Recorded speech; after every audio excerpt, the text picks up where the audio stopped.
natin, sinabi that the families or the victims of the so-called EJK were compelled to sue abroad inasmuch as there was a failure of our justice system. Hindi na gumagana ang ating mga korte.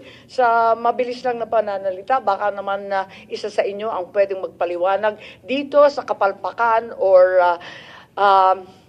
kawalang kakayahan ng ating korte na umandar. Kasi yun ang sinabi. Pero ang sabi naman ni Senator Santiago, the rule of complementarity, I think the DFA is more than familiar with that. Kabisado natin yan. Lahat ng treaty, complementarity ang sabi eh. Kapag hindi na kinaya o ayaw ng mga korte sa Pilipinas, doon lang tayo hahantong sa ICC. Tama po ba yun? Mama, pwede ho kung... Ang ano ko kasi dito, yung mga nagpunta sa ICC ay sinubukan nila makakuha ng hustisya sa Pilipinas. Ngunit nabigo sila. Pero sinabi ni Senator Cayetano kanina, ni walang naghain ng kaso dito. Yung nga, ang problema nga ho rito kasi, yung mga nangyari lalo na sa Mindanao, wala ho talagang paggalaw ang mga piskal ng panahon na yun. Hindi talaga gumagalaw ang kaso. Kasi... Ang sinasabi niyo may pumila? Meron ho, merong mga nagreklamo, nagdagdangkang magreklamo, ngunit wala pong nangyari.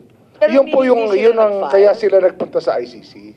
Hihingi kami ng... Hindi ko sila kilala, ma'am, pero yun nga yung mga nakausap ko na nung ilang mga araw nakaraan, yun sinasabi nila sa amin. Maraming salamat, pero kung maaari, bigyan kami ng kopya ng DOJ kasi wala kaming kaalaman na ni isang kaso ay nahain sa anumang korte ng Pilipinas. Kung meron kayo... Gilapin po namin, maghahanap po kami. Okay.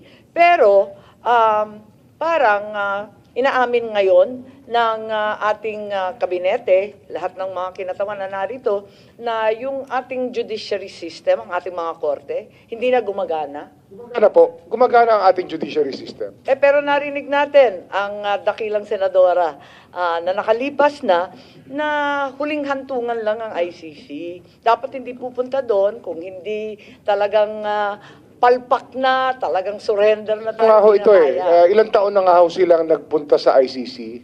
Hindi lang naman ngayon po yan eh. Sila po yung nagpunta sa ICC noong 2016, 2017. Hindi pa ho, panahon pa ho ni Pangulong Duterte. Nakademanda na ho, nagdedemanda na po sila. Yun ho, dapat maging maliwanag dito. Sige, hindi po sila nagpunta ron nung 3 years ago lang. Nagpunta po sila ron 8 or 9 years ago, nandun na po sila. Kasi marami ho rito, yung mga nangyari po sa Davao, nung mayor pa ho si President Duterte. So sana maibigay sa amin ang listahan ng mga kasong hinain nito sa Pilipinas na hindi naman umusad, na talagang walang pag-asang magtagumpay. Isa yon.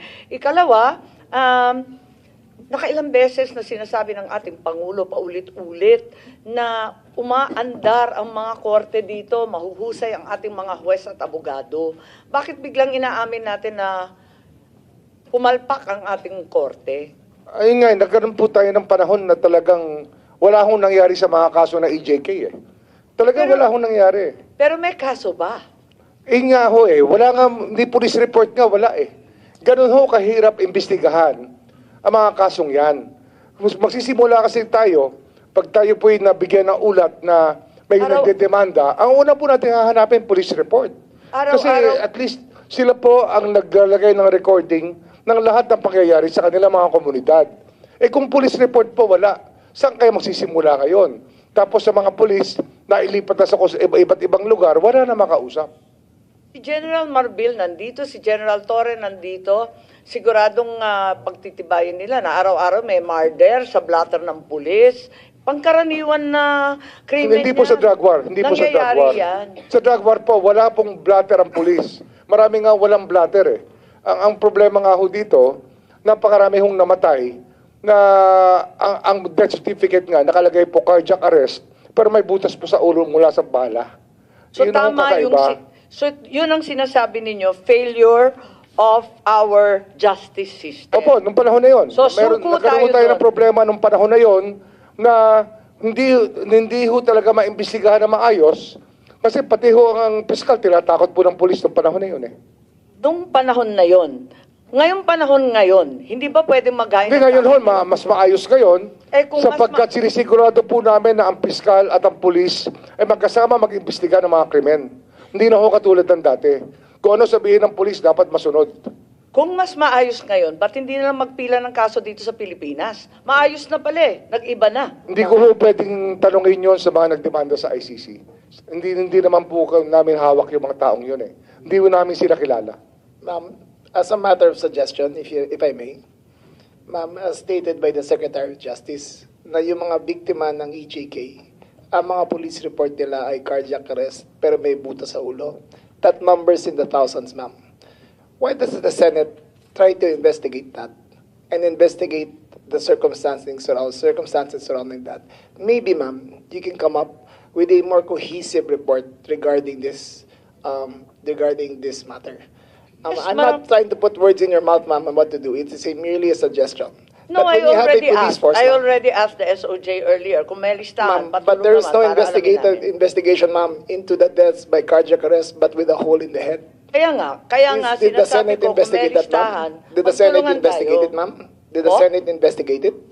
Has the Senate tried to investigate deaths by cardiac arrest, but with bullet holes in the head? Parang nalilito ako kasi yung Kian de los Santos, may 3 pulis na na-convict ng murder. So hindi natin masasabi na talagang palpak. Homicide po. ang ating Homicide mga ang binigay korte. na conviction. Hindi po murder. Okay. That is Ano one man? of several Well, thousand, ma'am.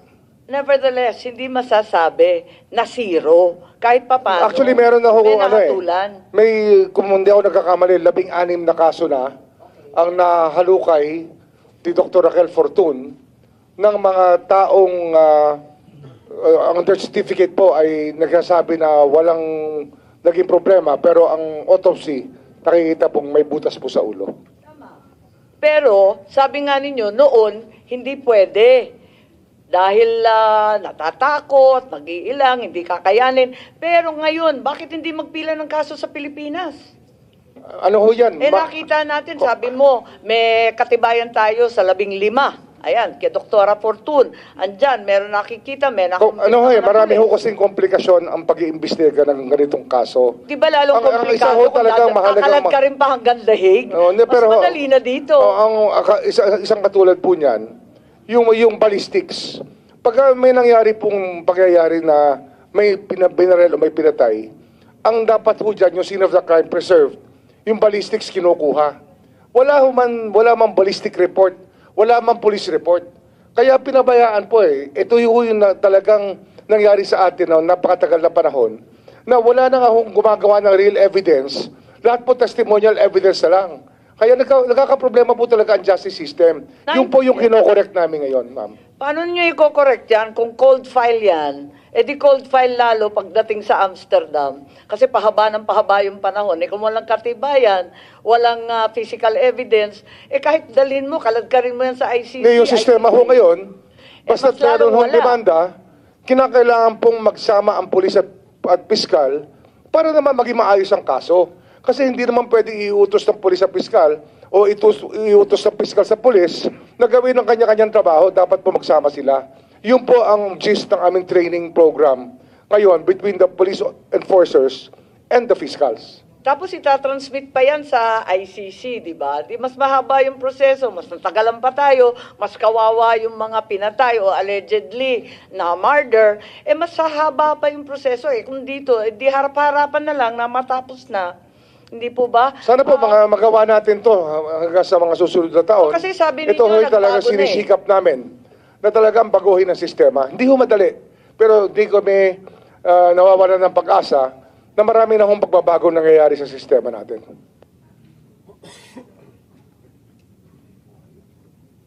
Yes, pwede mag-suspend lang ng 5 minutes or 2 minutes. Everyone can go and have a little boys room break.